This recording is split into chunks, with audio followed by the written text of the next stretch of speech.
I recognize this. I was in a really great state last week.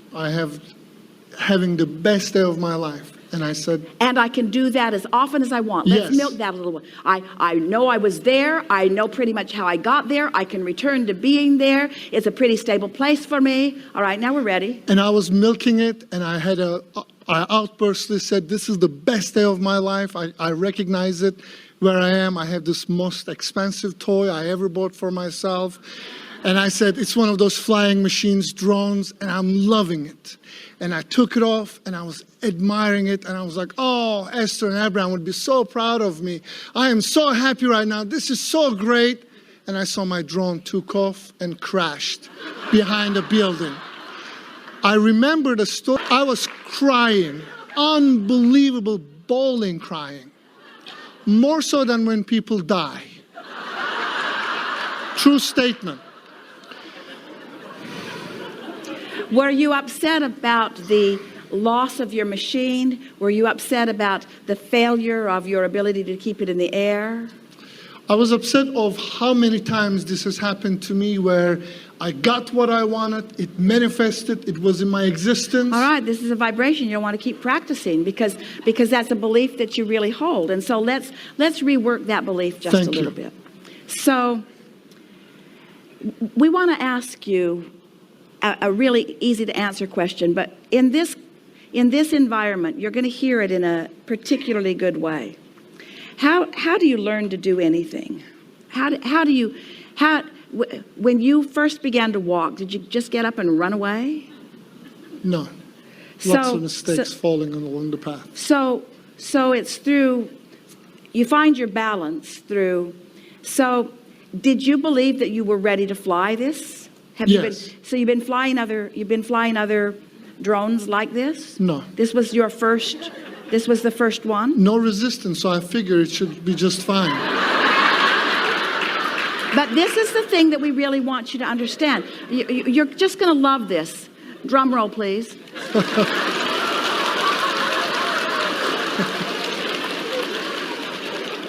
No consciously recognized resistance. Oh, that was worth the drum roll, wasn't it? So I had resistance that I didn't know was there because I was speaking the words, I was walking the walk and talking the talk, and so I had masked my resistance through behavior and so forth. But the experience, the manifestation, always is the indicator of what Esther has been saying to herself that's been very helpful is, how was I feeling as I was on the brink of all of this? How was I feeling? How was I feeling when I planned it? How was I feeling? And if the answer is unequivocally, I was feeling great, then isn't that a very good clue that this is just more wonderful stuff that's coming in response to how good you were feeling? And isn't that the way you started this conversation with us? You were feeling so good. Do you know that it is unlikely that you would be in this hot seat if you had not crashed your drone? It's unlikely that your desire would have been at that pitch. It's unlikely that so many wonderful insights that are going to flood into you now and in the days and weeks that are coming. In other words, it's one of the very best things because it was an experience that, so we just love having this conversation with all of you. So we know that you're curious. We know that you are. So was this a positive creation or a negative creation? Positive. Well, just hang in here with us just for a little bit.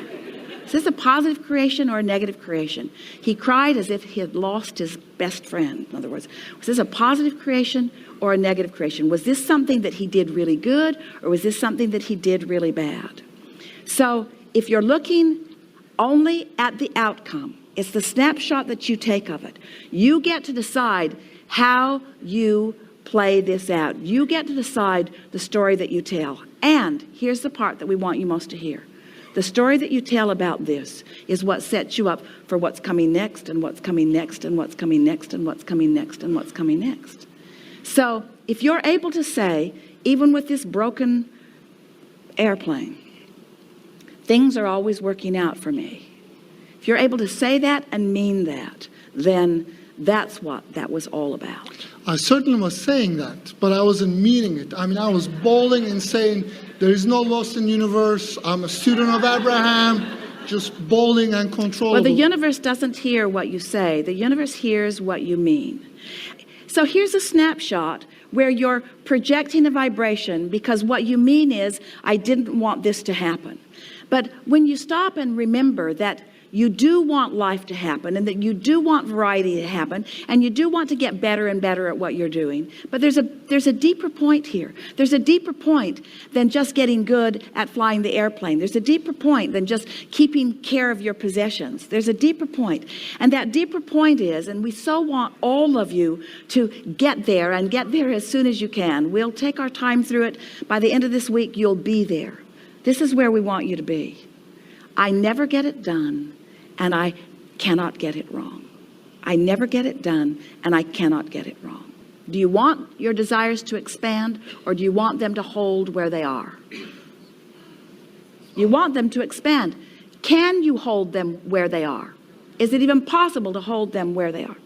So if you want your desires to expand, and you acknowledge that that is the natural cycle of creation, if you want your desires to expand, how does anything expand without contrast, without variety? Can anything expand without a decision? Can any decision be accomplished without something to choose from? We're asking you, can it? So you might say, well, I want to be so good at my choices that I don't take big losses. But we're asking you again, are there any big losses? Or is what you consider a big loss a precursor to a big gain? Big gain. So now you wouldn't be able to be where you just beed if it had not been for the basis of understanding that you have. It's really good that you went right there with us. So now, here's the part that we really want you to understand. You get to control, you get to decide, you get to practice how big you want your gains to be. In other words, if you want things that feel like quantum leaps, then get out there, let your desires shoot out beyond your ability to maintain the frequency of them. If you like a smoother ride, then keep up with your desires as they go. Did you notice that we did not say, hold your desires back? This is really important. We said, if you want big gains, then let your desires go and don't keep up with them. And in not keeping up with them, there will be big launching of rockets of desires, launches of desires, launches of desires, launches of rockets of desires. And then when you catch up, you're going to have a big rush toward it. Or if you've launched it out there and you haven't kept up, you're going to crash and burn a bit and feel the discomfort of that, which is just going to cause you to launch more rockets. So you get to decide. You don't get to decide whether you expand. You don't get to decide that. That trajectory is already in place. You've already decided that. You are expanding. You don't get to decide whether Source rides the rocket of your desire or not. We ride the rocket of your desire. You don't get to decide where we are in relationship with who you really are. We're there with who you really are. But what you do get to decide, you do get to decide what your vibrational relationship is with that which you have become. And so, don't you want to know where you are in vibrational relationship with that which you have become?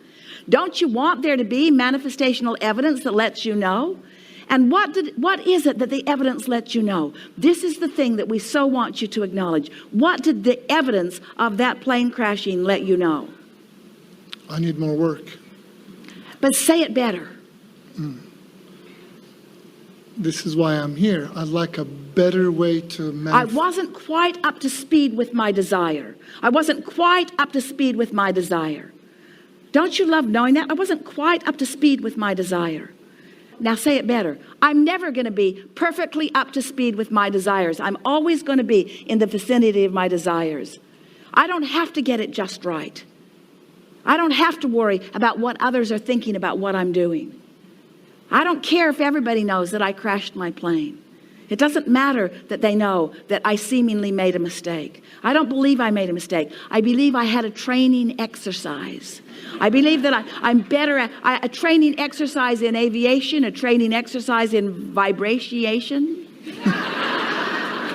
A training exercise. I get to continue to expand. I get to continue to have fun. I get to continue to have experiences that I don't have knee-jerk responses to, because I'm really living step 4, where whatever comes, I say it's all part of the process of my expansion. We're not trying to cue you up for disappointments.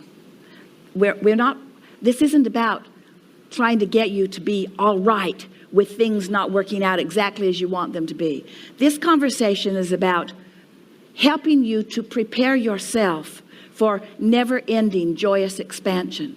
And until you stop taking negative score of where you are, you can't have constant, steady, joyous expansion. In other words, what you want to say, I crashed my plane, I crashed my plane, I crashed my plane. I crashed my plane. How'd it go? I crashed it. It was awesome. It was awesome. It flew for a while and then it didn't. It was just so great. Why are you so happy? Because there are more planes. There's more opportunity. I get better and better at it. And we're taking this sort of literally with you, but we want you to say, relative to your vibration, I had negative emotion. I had negative emotion. I had negative emotion. I hate that guy. I hate that guy. You say with your joyous laughter. I love my emotions. I love that I feel. I love that I can feel where I am. I love that I can hone this into being. I love that I'm alive. I love that I get to continue to create. I love that I'm eternal. I love that it never ends. I love that there's more desire. I have more desire now for this airplane than I've ever had before, and more desire to be really good at it. More desire, more desire, more desire, not to get good at controlling your airplane. More desire to be good at controlling the vibration of your being, you see. So, and the only thing, we're going to take segment of refreshment here really soon, but the thing that we want you to acknowledge, the thing that we want you to gather from this conversation is that we want him to get better at flying his plane. We do. We want him to get better at it. But that doesn't really hardly matter enough to us to even talk about it. We really don't care if you get better at flying your plane, really. That's not what it's about. But we want all of you to get better at being all right with where you are in whatever emotion that you are, because it is in the believing that you have crashed and burned that you hold yourself in a place where you throw more roadblocks in front of you and then you don't have fun. And we really want you to hear this. The reason that we want you to have a clear path of least resistance, and you know you're the only one who can throw anything on your trail to trip over. You know that. So the reason that we want you to have a clear path of least resistance is because that's the path that's fun. That's the path that's open. That's the path that's delightful. That's the path that's delicious. That's the path that feels good. That's where you're at your sharpest. That's when you feel your best. That's when you are the total being that you are. That's when you're allowing the whole of who you are to be present in this moment. That's the best. That's when it feels the best. This is a really good time for a segment of refreshment.